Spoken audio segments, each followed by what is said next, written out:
Sejam muito bem-vindos a mais um episódio aqui no podcast. Estamos no episódio 14. E se é a sua primeira vez aqui, o meu nome é Juliane, eu sou a host aqui do canal. E se você já é velho de guerra, tamo junto, muito obrigada por estar aqui. Achei-se, porque hoje nós vamos conversar a respeito do sofrimento, mais especificamente sobre enxergar Deus no sofrimento. E pro vídeo de hoje eu quero passar por 4 pontos com vocês, que é a razão do sofrimento, o momento do sofrimento, o exemplo de sofrimento e o que fazer.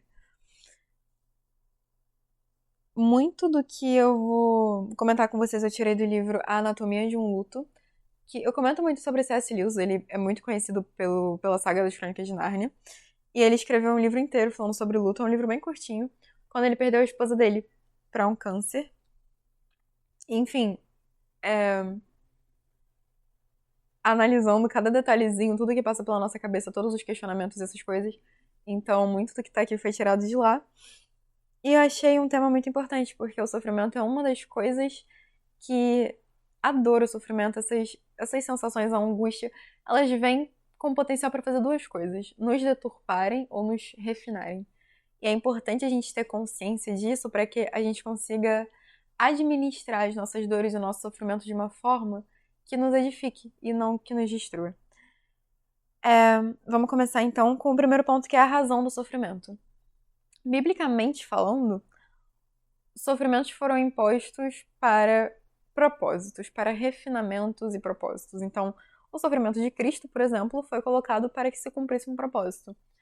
E quando a gente vai falar de refinamento, eu conversei com vocês no episódio 11 sobre renovação da mente, fazendo uma analogia, a purificação do ouro acontece quando ele é submetido a altas temperaturas. A nossa purificação acontece quando um terremoto vem e todas as coisas que não são estáveis, todas as coisas que não são firmes, acabam se abalando e acabam se quebrando, acabam caindo, enfim. E assim a gente consegue ver tudo em nós que precisa ser construído de outra forma ou tudo em nós que foi derrubado e precisa continuar derrubado.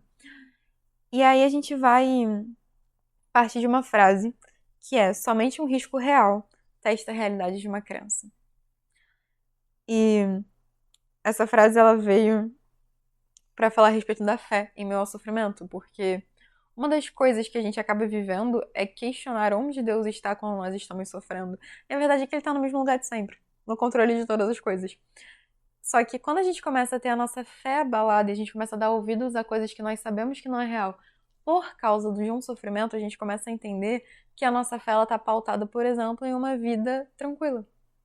Ela não está pautada única e exclusivamente na verdade de Deus.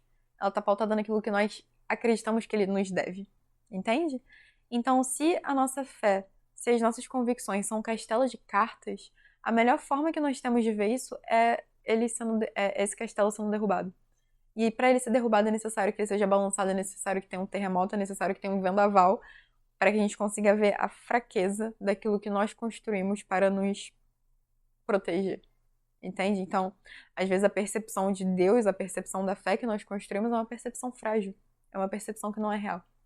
É uma sombra, não é a verdade das coisas.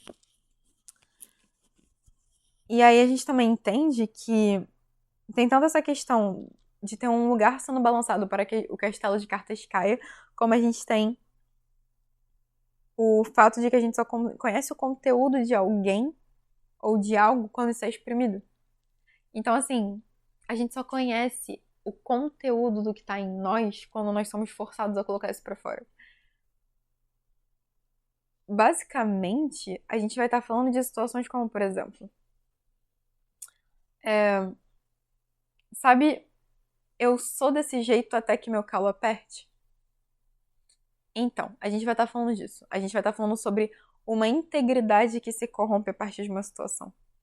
Então, a gente só sabe que aquilo que está sendo gerado em nós é algo de qualidade quando nós somos exprimidos e o que sai é essa qualidade. Nós só sabemos que a nossa fé está firme quando ela é balançada e nós a colocamos ainda mais em execução. Nós sabemos que a gente a gente se estabiliza na nossa vida de oração quando algo nos abala e ainda assim a gente recorre à oração, ainda assim a gente acredita no poder que isso tem. Então, o sofrimento muitas vezes é o que vai testar a força e a realidade daquilo que tem sido construído em você.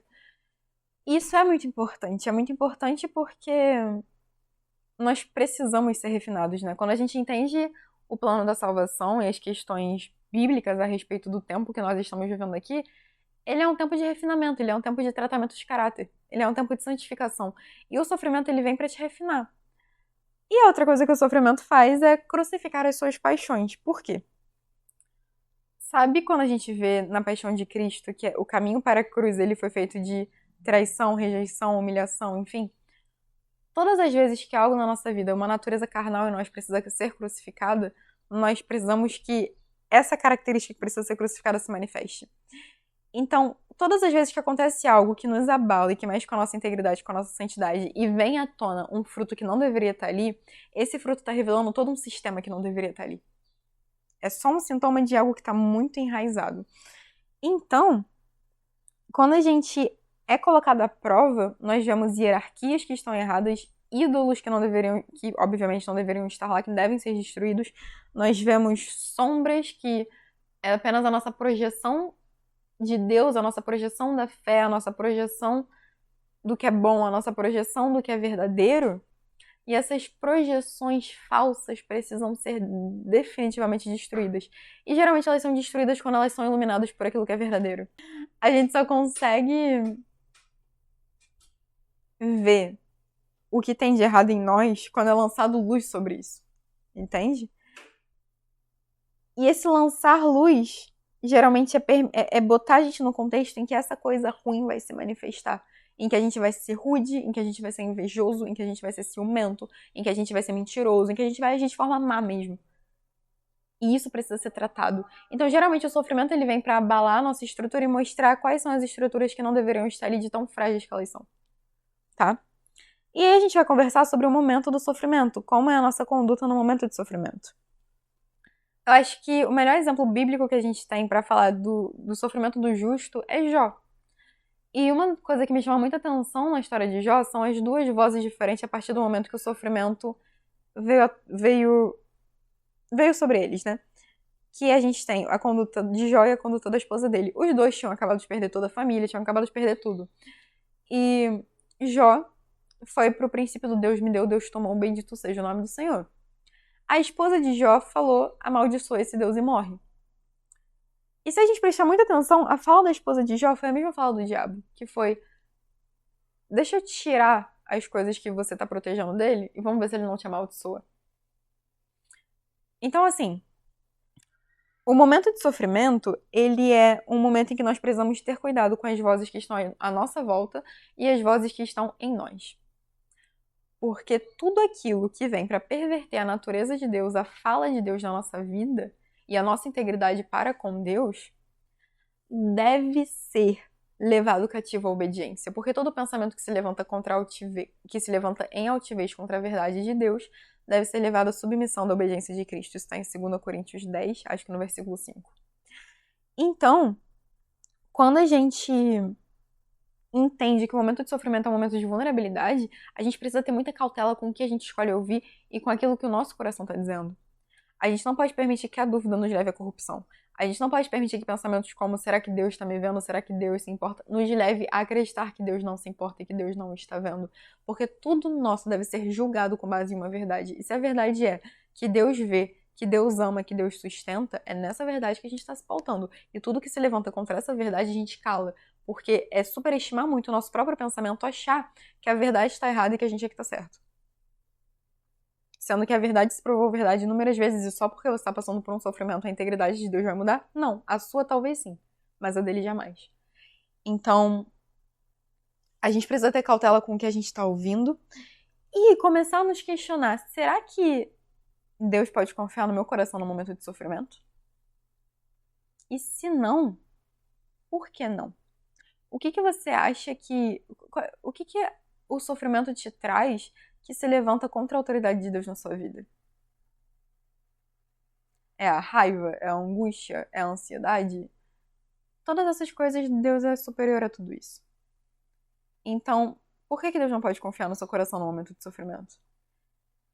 Por que que a partir do momento que você começa a sofrer, você abre mão daquilo que Deus confiou a você, sabe?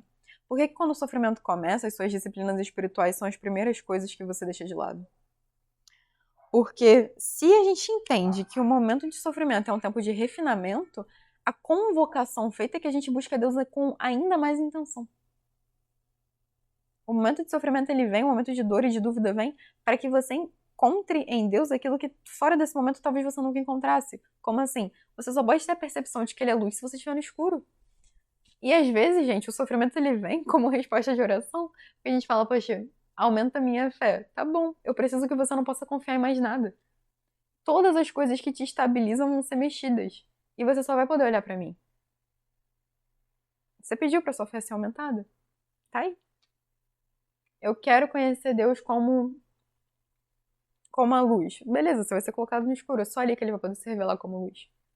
Como provedor, você vai ter que ter falta de alguma coisa. Entende? Então, assim, a característica que você conhece de Deus, Deus revela o eu sou dele de acordo com a necessidade que você tem. Então, quando ele diz para o povo de. Quando ele diz para Moisés falar para o povo de Israel que Deus é o grande eu sou, é porque ele não é uma coisa só. Ele é tudo que a gente precisa. Ele é a plenitude de todas as coisas, sabe? Então, o momento de sofrimento ele vem muitas vezes para que a gente busque a Deus com mais intenção, para que ele possa se revelar como aquilo que fora do momento de sofrimento a gente nunca poderia ver. E isso é importante. É importante que a gente encontre a suficiência do nosso refúgio nele. E aí a gente tem o exemplo máximo de sofrimento, que é Cristo. Assim, eu acho muito curioso, né? Como a gente tende a justificar o nosso pecado com base na dor.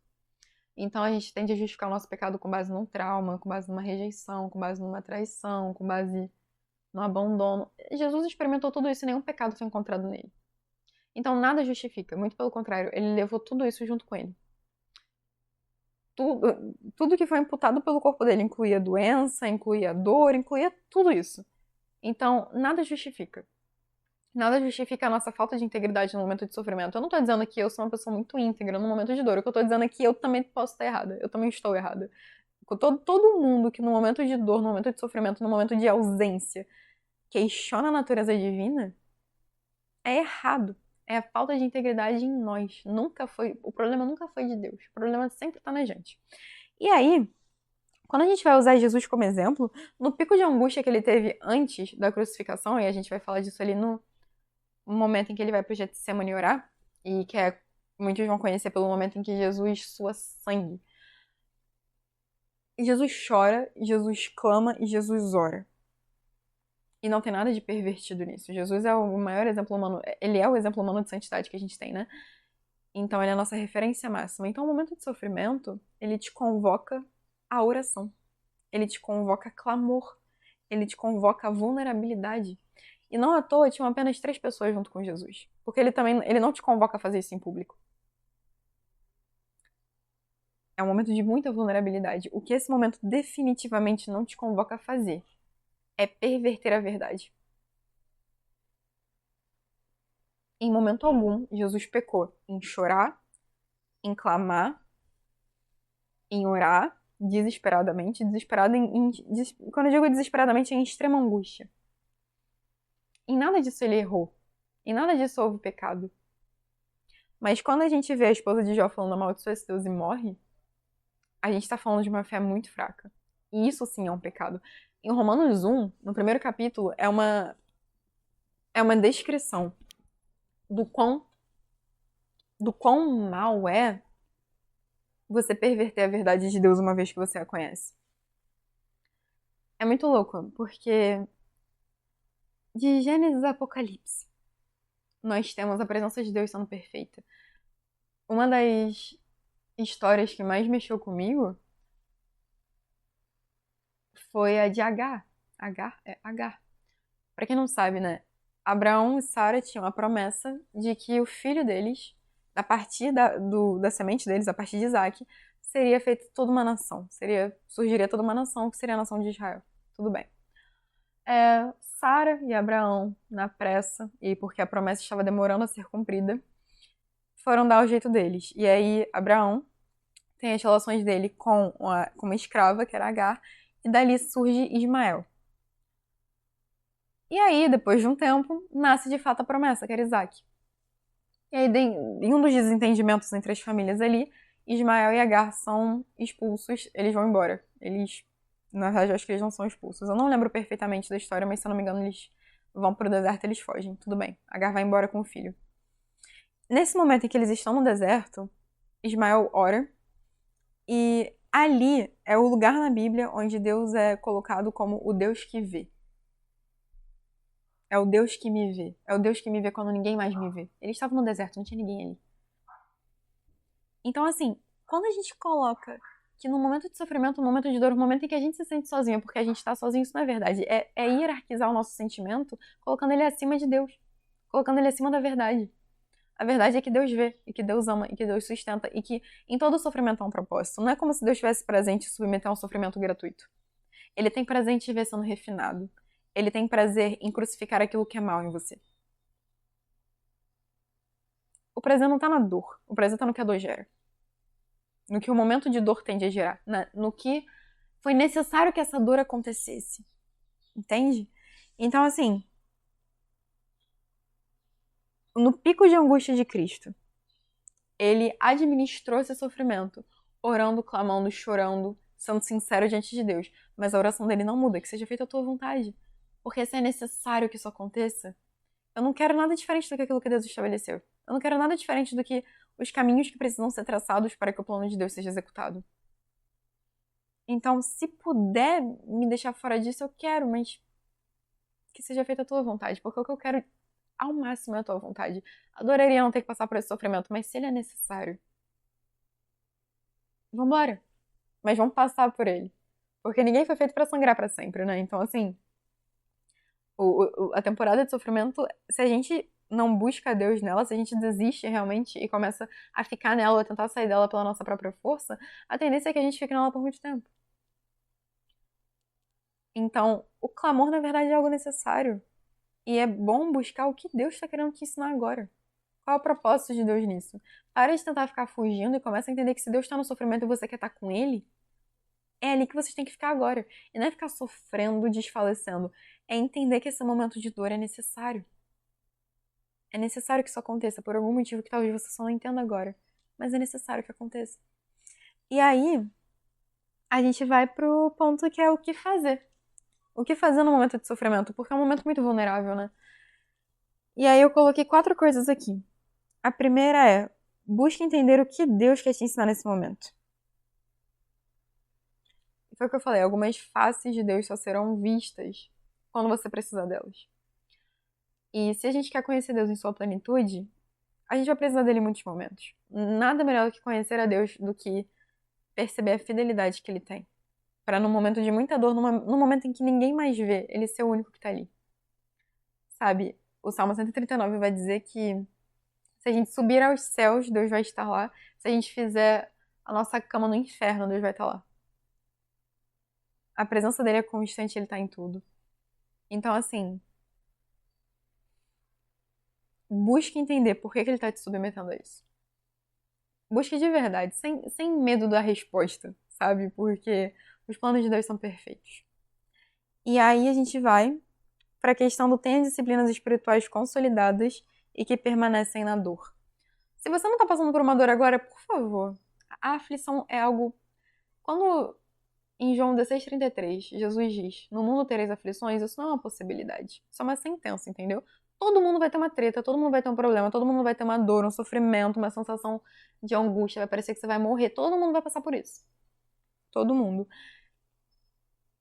Mas, se você não tá nesse momento agora, treine. Treine a sua cabeça, treine o seu corpo, treine o seu espírito para se manter fazendo a coisa certa quando a dor vier. Isso é científico, tá? Porque eu não vou lembrar 100% agora, mas eu já ensinei isso. Quando a gente tá consolidando um hábito e a gente executa ele até nos dias que não precisaria, a gente está ensinando o nosso cérebro a, num momento de dor em que a nossa racionalidade reduz e a gente começa a entrar no instinto de sobrevivência, a gente recorra ao bom hábito, não ao vício. Então, por exemplo, muita gente... Vou usar 2 exemplos aqui bem de saúde mesmo para vocês entenderem o que eu quero dizer. A gente tem pessoas com o hábito de fumar e pessoas com o hábito de correr. No momento de desespero, a pessoa que tem o hábito de fumar constantemente, diariamente, independentemente do que aconteça, ela vai querer fumar mais ainda.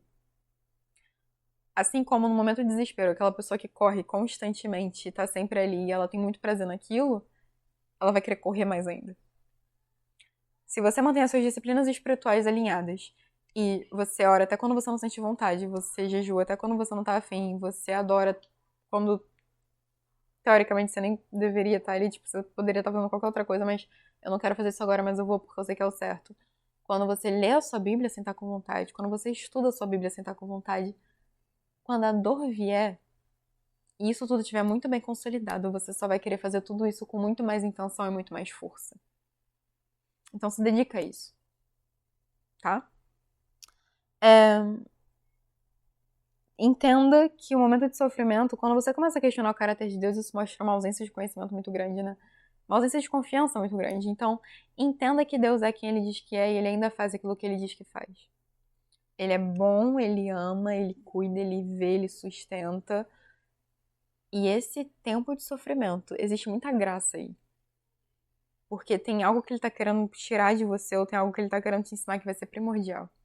Então só foca nele. Mantém seus olhos fixos em Jesus. Não faz que nem Pedro, que deu os 2 primeiros passos em cima das águas e aí sobre as águas. E aí quando bateu o vento, ele se distraiu, parou de olhar pra Jesus, olhou pro vento, ficou com medo e caiu. Não tô dizendo que Jesus não vai estender a mão dele imediatamente, porque ele vai, assim como ele fez.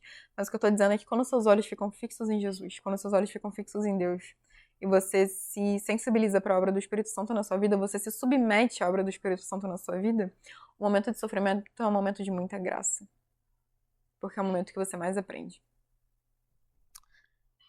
E a última coisa, eu tenho falado sobre isso, é Jesus curou apenas o que foi exposto. Todas as vezes que alguém chegava para ser curado por Jesus, ou alguém era mandado para ser curado por Jesus, essa pessoa estava claramente doente. Não tenha medo de estar vulnerável na presença de Deus. Não hesite em estar vulnerável na presença de Deus. Deixa claro o que está errado em você, que você precisa que seja corrigido nesse momento de dor mesmo. Deixa claro que você questionou, deixa claro que você não tá suportando, deixa claro que tá doendo, deixa bem claro.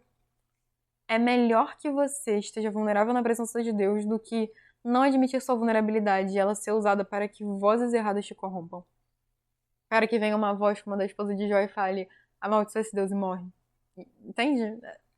Existe muito poder em você admitir a sua vulnerabilidade no lugar certo. E diante das pessoas certas também, né? Deus, ele vem como prioridade máxima, mas convém que você saiba com quem você vai conversar. Saiba quem vai tomar conhecimento de que você está passando por isso. Que seja alguém que vai ter uma voz muito sóbria do seu ouvido. E que não sejam esposas de Jó, sabe? Que sejam pessoas realmente que vão te fortalecer nesse momento. Nossa conversa fica por aqui. Acredito que foi muito edificante, né? Eu gostei bastante. Gostei do rumo que tomou. Avisos finais. Lembrem de se inscrever, comentar, curtir.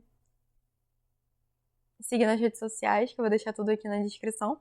E eu também vou deixar o link do plano de leitura bíblico para iniciantes. Lá tem só os... Tem a ordem dos livros, tá? Tá em meses, então começou em janeiro desse ano. Mas se você tá pegando agora em... Esse vídeo vai ser lançado acho que em setembro. É que agora tá em agosto, eu tô gravando ele em agosto, mas eu acho que ele vai ficar pra setembro.